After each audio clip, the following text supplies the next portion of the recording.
प्यार पचारूं चैनल पर हक़ मौजूद सिंध मौजूद। हिन वक्त असां सिंध जी सूंह ऐं सान्या जी धरती जामशोरे में साईं ताज मरी सां मौजूद आहियूं। साईं सिंध जो खावड़ी किरदारु सालनि खां सिंध जी क़ौमी तबक़ाती जदोजहद में हिन वक़्तु नेशनल पार्टी सिंध जो सदर आहे। साईं जा 4 किताब बि लिखियल आहिनि। अॼु जी कचहरी जो असांजो मक़सदु आहे त कामरेड हैदर बख़्श जी जहिड़ी शख़्सियत खे अक़ीदत जा गुल पेश कजनि ऐं उन जी अज़मत खे सुर्ख़ सलाम कजे। ऐं उनखां पोइ जेको आहे हिन वक़्तु असांजी सिंध खे हैदर बख़्श जतोई जहिड़े किरदारनि जे हवाले सां कहिड़ी रोशनी, कहिड़ी लाइन, कहिड़ी रहबरी, कहिड़ी रहनुमाई ज़रूरत आहे।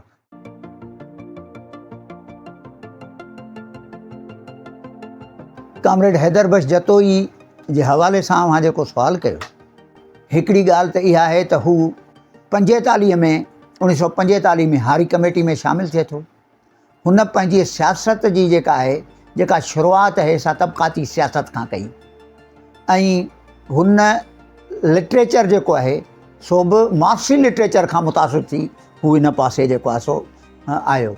वरी ॿी ॻाल्हि जेका त तव्हां ॾिसो त 48 में जॾहिं कराची खे सिंध खां धार करण वारी जेका आहे सा जेका मनसूबाबंदी कई वई त हैदर बख़्श जतोई, GM सैयद ऐं इन्हनि सभिनी जेके अॻुवाणनि उन ख़िलाफ़ु जदोजहद कई। हैदर बख़्श जतोई उन में अॻियां रहियो आहे। वरी तव्हां जेका आहे सा 1 यूनिट जॾहिं मड़ियो वियो सिंध मथां, सिंध बलूचिस्तान पश्तून पंजाब मथां, असुल में त जेकॾहिं चओ त 1 यूनिट नंढियुनि क़ौमुनि सां गॾोगॾु बंगाल जे ख़िलाफ़ु मड़ियो वियो, छो जो उन खे बराबरि करण जे लाइ ही 1 यूनिट जेको आहे सो ठाहियो वियो।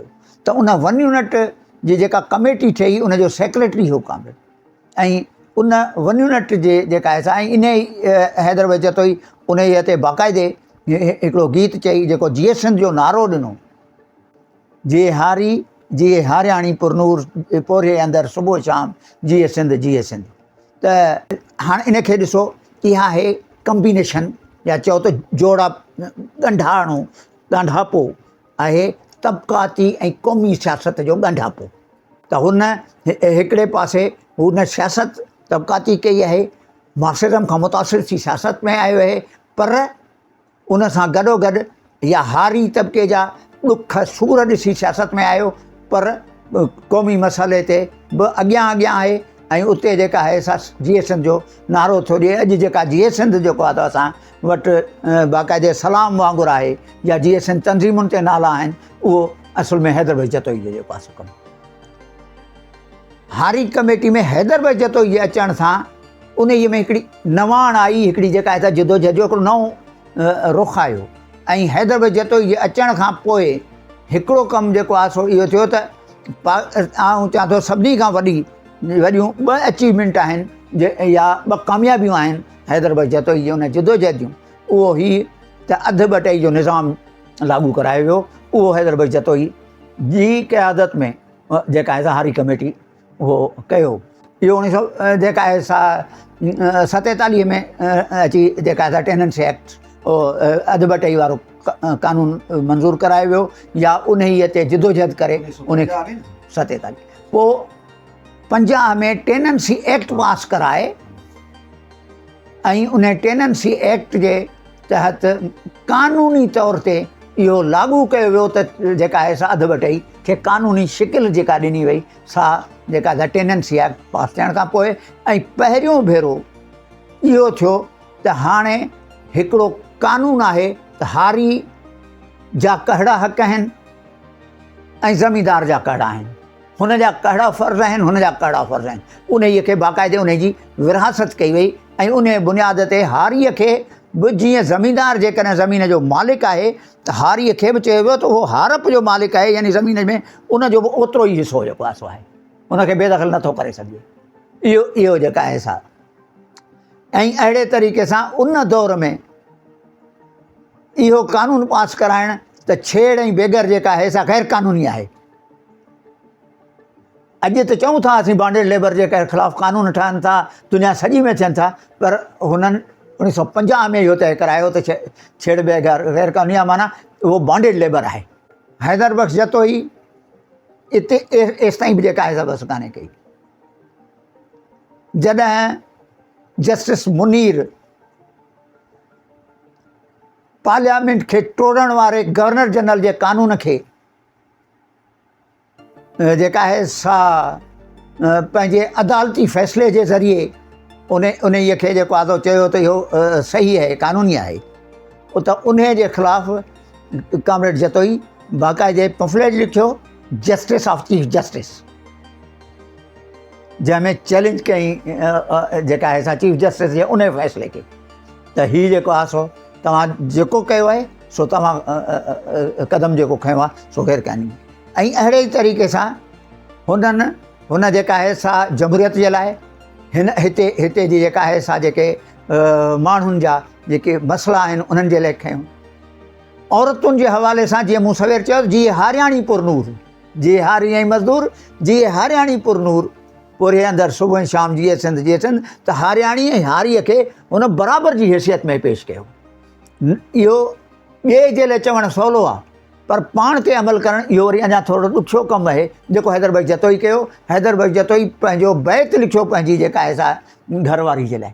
हैदर बख्श जतोई जेसि ताईं हैदर बख्श जतोई ऐं GM सैयद, ॿियनि लफ़्ज़नि में आउं हीअं चवां त जेसि ताईं हिन मुल्क में कम्युनिस्टनि या तबक़ाती सियासत कंदड़नि ऐं कॉमप्रस्तनि जो ॻांढापो हुयो, ओसि ताईं जेका आहे सा हिते ॿी का पार्टी जेका आहे सा एतिरी सगारी न हुई जेतिरे सगारा ही हुआ। ऐं जेका आहे सा एॾियूं जीअं मूं ॿुधायो त जेका था टेनेंसी एक्ट मंज़ूरु कराइणु नंढो कमु कोन, सॼी जेका आहे सभु फ्यूडल्स वेठा हुआ असेंबलीअ में। ऐं ईअं ई जेका आहे सा वॾेरा शाही वारे दौर में, जागीरदारी वारे उन दौर में उन में हारी निकिरी वञनि ऐं पाण वञी हर जॻह ते जेका आहे सा बटेई कनि, इहा वॾी ॾाढो इनकलाबी जेको आहे सो हिकिड़ो तब्दीली सा हैदर बख्श जतोई जी क़यादत में थी। त हारी कमेटी जेका जॾहिं ठहे थी इहा तबक़ाती तंज़ीम आहे, पर उन जो बुनियादु रखणु हारी एसोसिएशन जो बुनियादु रखंदड़ GM सैयद आहे।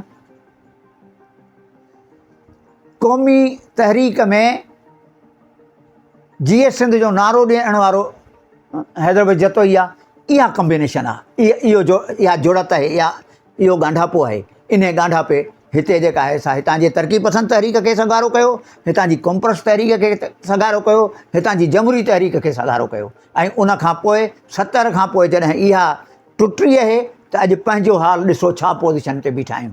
ऐं लिहाज़ा अव्हां जो जेको हू सुवालु आहे त तव्हां अॼु हैदर बख्श जतोई खे कीअं था ॾिसो त या अॼु तव्हांजे ख़्याल में कीअं आहे, त आउं इहो ई चवंदुसि त तव्हां पाण खे हिन वक़्तु पंहिंजी हितां जी तरक़ी पसंदि जमहूरी हितां जी कॉम्प्रस जेका सियासत आहे उन जा हाल ॾिसो त तव्हांखे सॼी सम्झ में ईंदी त हैदर बख्श जतोई अॼु कोन्हे।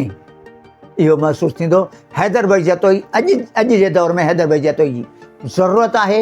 ऐं उहा ज़रूरत इहा आहे त हिन मुल्क जे जेके इस्टेब्लिशमेंट जूं पार्टियूं आहिनि, हिन मुल्क जूं जेका आहे सा उहे इक़्तिदारी पार्टियूं जेके आहिनि उन्हनि जे मदे मुक़ाबिल तव्हांखे हिकिड़े अवामी जेकॾहिं ताक़त आणणी आहे, अवामी सघ आणणी आहे, त पोइ हिन मुल्क जूं कॉम्प्रस्त, हिन मुल्क में तबक़ाती सियासत कंदड़ लेफ्ट वारा, हिन मुल्क जा हक़ीक़ी जमहूरियत पसंदि। ऐं हक़ीक़ी जमहूरियत पसंदि जो लफ़्ज़ हीअं थो हिदायत कयां त हक़ीक़ी जमहूरियत पसंदि ऐं उन्हनि खे सम्झां थो जेको साम्राज्य दुश्मन आहे।